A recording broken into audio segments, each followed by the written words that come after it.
पुतळी पवार या आदिवासी आजीची या ठिकाणी ही झोपडी आहे। आपण बघितलं त्या आजीच्या झोपडीच्या बाहेर नळ आहे, मात्र त्या नळाला पाणीच नाही आहे। विशेष म्हणजे जर आपण पाहिलं तर त्या आजीला मुलाबाळ कोणच नाही आहे। ही आजी एकटीच या ठिकाणी राहते आणि डोळ्याने देखील त्या आजीला दिसत नाही। आजी, कशा पद्धतीत तुम्ही पाणी आणता, कुठून, कसं पाणी कुठून आणता? पाणी पाणी नसला का एरीवर जातो। कसं तुम्ही एकटेच जाता, कसं काय? एकटीच जातो। कोण गेला तुझ्या सारा ना का मला ओढून पाणी बालदी भरून देतात। हा हा, बालदीने आणतो मी। मग तुम्हाला दिसतं का व्यवस्थित चाला?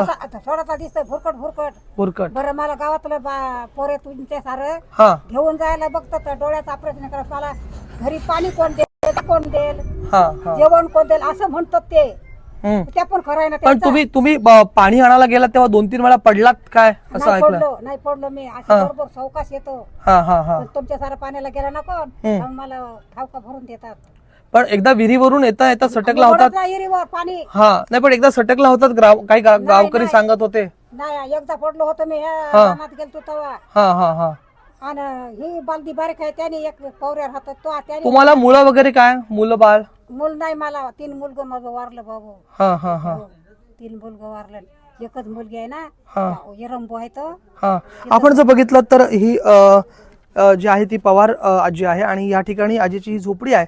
मात्र या झोपडीच्या बाजूलाच नळ आहे, मात्र त्या नळाला पाणीच नाही आणि त्या कारणास्तव आजीला जवळपास जाऊन विहिरीवरून पाणी आणावं लागतंय।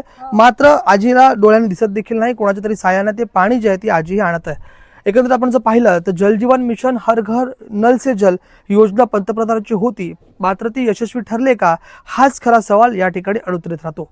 राज वैशंपाट, टीव्ही मराठी, सुधागड, रायगड।